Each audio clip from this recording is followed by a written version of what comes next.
Hello everyone, welcome back to my YouTube channel बदाला classes. Second grade second paper subject है science, जिसमें अपना topic चल रहा था प्रोटीन। कल अपन ने अमीनो एसिड्स के बारे में देखा था, उसमें कौन सा बॉन्ड प्रेजेंट होता है, पेप्टाइड बॉन्ड। और पेप्टाइड बॉन्ड में कौन सा फंक्शनल ग्रुप होता है, तो C double bond ONH amide functional group present होता है। ये सारी चीज़ें अपन देख चुके हैं। Essential amino acid, non essential amino acids कौन से होते हैं, ये भी अपन ने देख लिया है। आज अपन को क्या देखना है, टाइप्स ऑफ प्रोटीन। तो टाइप्स ऑफ प्रोटीन जो हैं, कितने प्रकार की प्रोटीन्स होती हैं, फर्स्ट देखते हैं क्वालिटी के बेस पर। कंप्लीट प्रोटीन होती हैं और एक होती है इनकम्प्लीट प्रोटीन। तो कंप्लीट प्रोटीन का मतलब सभी जो एसेंशियल अमीनो एसिड्स होते हैं प्रेजेंट होते हैं। इनकम्प्लीट का मतलब एक से अधिक अमीनो एसिड्स की कमी होती है।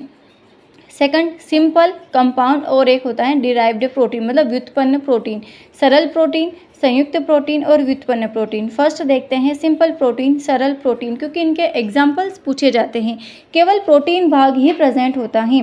सिंपल प्रोटीन में आता है फाइब्रिलर प्रोटीन, तंतुमय प्रोटीन, ये वाटर में इनसोल्यूबल होती हैं। नॉन एंजाइमेटिक प्रोटीन होती हैं, इसके एग्जाम्पल होते हैं केरेटीन protein, collagen, elastin, myosin and tropomyosin. तो ये एग्जाम्पल देकर के पूछे जाते हैं कि ये किस प्रकार की प्रोटीन है, तो ये है फाइब्रिलर प्रोटीन। सेकंड होता है ग्लोब्यूलर प्रोटीन, कणिकामय प्रोटीन। प्रोटीन की जो संरचना होती है वो ग्लोब्यूल जैसी होती है, कणिका जैसी होती है, जल में सोल्यूबल होती हैं, एंजाइमेटिक नेचर की होती हैं, एल्ब्यूमिन, ग्लोब्यूमिन, देन इंसुलिन। क्वेश्चन बना था इंसुलिन होता है संयुक्त प्रोटीन, ग्लोब्यूलर प्रोटीन, तंतुमय प्रोटीन या व्युत्पन्न प्रोटीन, डिराइव्ड प्रोटीन। तो इंसुलिन क्या होता है, ग्लोब्यूलर प्रोटीन। एक स्पेशल नोट देखते हैं, बाल तथा नाखून में पाया जाने वाला प्रोटीन होता है किरेटिन प्रोटीन। और इस किरेटिन, बाल तथा नाखून कितने मजबूत होते हैं नाखून, तो नाखून जो किरेटिन प्रोटीन होता है उसकी मजबूती कौन से अमीनो एसिड से होती है, सिस्टीन अमीनो एसिड से। हमारी बॉडी में सर्वाधिक पाया जाने वाला प्रोटीन कौन सा होता है, तो वो होता है कोलाजन प्रोटीन। ब्लड में सर्वाधिक पाया जाने वाला प्रोटीन एल्ब्यूमिन। इंसुलिन पैनक्रियास की बीटा सेल से स्रावित हार्मोन होता है, जो कि प्रोटीन के नेचर का होता है। इंसुलिन की बीटा स्ट्रक्चर जो होती हैं उसमें 51 अमीनो एसिड प्रेजेंट होते हैं। ये हो गया अपना सिंपल प्रोटीन। सेकंड देखते हैं कंपाउंड प्रोटीन, संयुक्त प्रोटीन। इसमें प्रोटीन पार्ट के साथ में जो नॉन प्रोटीन पार्ट होता है वो भी प्रेजेंट होता है, उसको कहते हैं compound protein. Non protein part में कौन कौन आते हैं, coenzyme, cofactor, then prosthetic group. तो कोएंजाइम कार्बनिक पदार्थ होता है, ऑर्गेनिक सब्सटेंस जो प्रोटीन पार्ट से लूजली अटैच्ड होता है, जैसे कि आपके विटामिन आ गए सारे।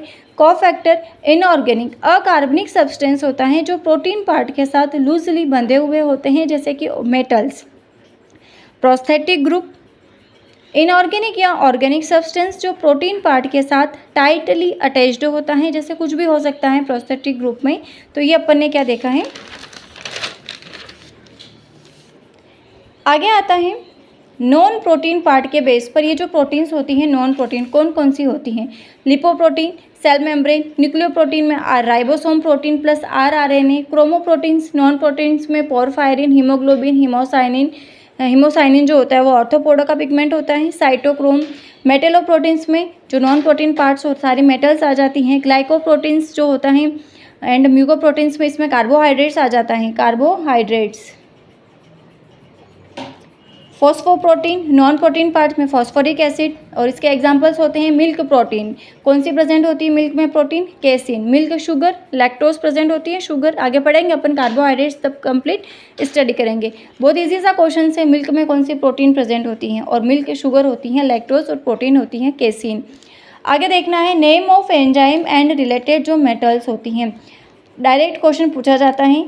कार्बोनिक एनहाइड्रेज, कार्बोनिक एनहाइड्रेज जो एंजाइम होता है अपनी बॉडी का सबसे फास्टेस्ट एंजाइम होता है। इसमें रिलेटेड मेटल होती हैं इसकी zinc, then kinase, magnesium, tyrosinase, copper, arginase, manganese, xanthine, oxidase होता है मोलिब्डेनम। ग्लाइकोप्रोटीन, म्यूकोप्रोटीन हो गया नॉन प्रोटीन पार्ट, कार्बोहाइड्रेट। अब ग्लाइकोप्रोटीन्स में क्या होता है, कार्बोहाइड्रेट जो होता है लेस देन 4% होता है, इसका एग्जांपल्स होता है blood group. Then mucoprotein carbohydrate more than 4% present होता है, इसके एग्जांपल्स होते हैं osteomucoprotein of bones, chondro mucoproteins of cartilage, then tendo mucoproteins of tendon. अब एक स्पेशल नोट देखते हैं कि डायरेक्ट अपना क्वेश्चन बना हुआ है सेकंड ग्रेड में भी कि लिगामेंट और टेंडन क्या होता है। लिगामेंट और टेंडन क्या होता है, तो लिगामेंट जिसको कहते हैं स्नायु, अस्थि से अस्थि जुड़ी हुई है, बोन टू बोन, तो known as ligament. Then tendon कंडरा, इसको क्या कहते हैं, बोन टू अगर मसल से जुड़ी हुई हैं, अस्थि से पेशी, तो उसको कहा जाता है टेंडन। ये टर्म इंपॉर्टेंट है। थर्ड आता है व्युत्पन्न प्रोटीन या डिराइव्ड प्रोटीन। तो व्युत्पन्न प्रोटीन किसको कहते हैं, वह प्रोटीन जो प्रोटीन के हाइड्रोलाइसिस या डाइजेस्टिव इंटरमीडिएट के रूप में बनते हैं, जैसे कि पेप्टोन्स, प्रोटियोजेस, डाइपेप्टाइड्स, ये प्रोटीन हैं। In the presence of pepsin क्या बन जाएगा, पेप्टोन्स एंड प्रोटियोजेस। काइमोट्रिप्सिन की प्रेजेंस में डाइपेप्टाइड, इरेप्सिन से एमिनो एसिड्स। तो इस प्रकार की होती हैं, इंटरमीडिएट का फॉर्मेशन होता है व्युत्पन्न प्रोटीन में। आगे क्या देखना है, structure of A protein, protein की संरचना, primary structure, secondary structure, tertiary structure और क्वार्टरी स्ट्रक्चर होता है। चतुष्क संरचना जिसको बोलते हैं, वेरी कॉम्प्लेक्स स्ट्रक्चर होती है। प्राइमरी स्ट्रक्चर, प्रोटीन की बेसिक स्ट्रक्चर होती है प्राइमरी स्ट्रक्चर। ये जो स्ट्रक्चर होती हैं लीनियर स्ट्रक्चर होती हैं, ओनली पेप्टाइड बॉन्ड प्रेजेंट होता है। एमिनो एसिड के एक स्पेसिफिक सीक्वेंस वाली स्ट्रक्चर होती हैं। इसके स्ट्रक्चर में जो प्राइमरी स्ट्रक्चर होती हैं, उसका जो फर्स्ट एलिमेंट होता है वो नाइट्रोजन तथा लास्ट एलिमेंट होता है कार्बन। ये स्ट्रक्चर होती हैं। कल अपन ने देखा था C डबल बॉन्ड ONH, ये क्या होता है, पेप्टाइड बॉन्ड है। इसमें फंक्शनल ग्रुप CONH को कहते हैं अपन एमाइड फंक्शनल ग्रुप। अब इसकी स्टार्टिंग कहाँ से हो रही है, फर्स्ट नाइट्रोजन है, देन लास्ट खत्म का है कार्बन। प्रोटीन को हीट करते हैं तो क्या होता है, प्रोटीन की जो सेकेंडरी और टर्शरी स्ट्रक्चर होती हैं वो समाप्त हो जाती हैं, लेकिन जो प्राइमरी स्ट्रक्चर होती हैं वो बनी रहती। तो अपना ये इम्पोर्टेंट है। आगे है सेकेंडरी स्ट्रक्चर प्रोटीन की। ये कोइल्ड स्ट्रक्चर होती हैं, पेप्टाइड बॉन्ड के साथ में हाइड्रोजन बॉन्ड भी इसमें प्रेजेंट होते हैं। अब हाइड्रोजन बॉन्ड के आधार पर 2 टाइप की स्ट्रक्चर होती हैं, alpha helix then beta helix. तो अपन को सिर्फ इसमें जो कोइल्ड होते हैं, कोइलिंग जो होती है उसमें पेप्टाइड चेन के कुंडलन में प्रथम एमिनो एसिड जो होता है उसका कार्बोनिल C डबल बॉन्ड है, जो उसका ऑक्सीजन होता है, और चौथे नंबर का जो होता है उसके एमिनो अम्ल के नाइट्रोजन तथा हाइड्रोजन के मध्य में एक इंटर मॉलिक्यूलर हाइड्रोजन बॉन्ड बनता है। तो वो जो स्ट्रक्चर बनती है उसको कहते हैं अल्फा हेलिक्स। इस प्रकार का कोइलिंग स्ट्रक्चर होता है। अपन को ये इंपॉर्टेंट नहीं है, लेकिन इसका जो एग्जाम्पल है अल्फा हेलिक्स का वो इम्पोर्टेंट है। किरेटिन, कोलावोटन, इलास्टिन, मायोसिन, ट्रोपोमायोसिन, ये सभी अल्फा हेलिक्स प्रोटीन्स होती हैं। बीटा हेलिक्स में क्या होता है कि एक बीटा शीटेड प्लेट का फॉर्मेशन होता है। इस प्रकार से आपस में जुड़ी हुई होती हैं हाइड्रोजन, मतलब इसमें इंटरमॉलिक्यूलर हाइड्रोजन बॉन्ड बनता है।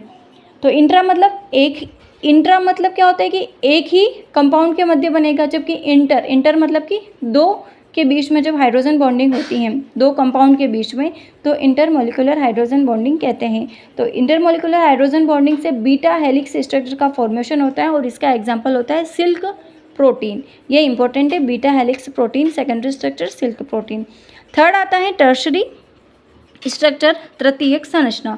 इसमें peptide bond, hydrogen bond, disulphide bond, ionic bond, hydrophobic bond, van Waal bond present होते हैं। बॉडी में अधिकांश प्रोटीन तथा एंजाइम्स जो होते हैं वो टर्शरी स्ट्रक्चर में पाए जाते हैं। पेप्टाइड बॉन्ड तथा डाइसल्फाइड बॉन्ड जो होते हैं वो नेचर में कैसे होते हैं, कोवैलेंट होते हैं, सहसंयोजक होते हैं। जो इसका क्वार्टररी स्ट्रक्चर है, चतुष्क संरचना वेरी कॉम्प्लेक्स होती हैं। तो आज अपनी जो प्रोटीन वाला टॉपिक था वो कंप्लीट है। कल अपन शुरू करेंगे कार्बोहाइड्रेट। Thank you.